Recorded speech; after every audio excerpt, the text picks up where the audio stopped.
ধুরন্ধর মুভিতে রেহমান ডাকাতের চুল যত সুন্দর, রিয়েল লাইফে অক্ষয় খান্নার চুল কিন্তু ততটা নয়। হ্যাঁ, আমি doctor Pritam, medical officer, Haringhata rural hospital, Nadia. এটা হলো অ্যান্ড্রোজেনেটিক অ্যালোপেশিয়া বা প্যাটার্ন বলনেস।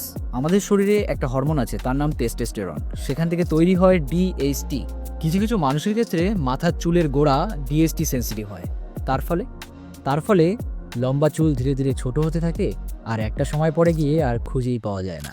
প্রথম মাথার সামনের কিংবা কিছু ক্ষেত্রে মাথার উপরের দিকে চুল কমতে শুরু করে। ধীরে ধীরে সেটা পুরো মাথা জুড়লেও পেছন ও সাইডে চুল কমে না।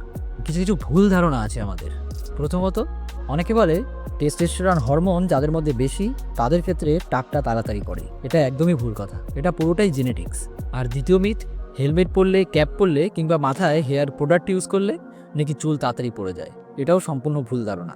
কিন্তু এর ট্রিটমেন্ট কী কী আছে জানতে হলে ফলো করো আমার পেজটিকে। পরের ভিডিওতে এটা নিয়ে আলোচনা করব।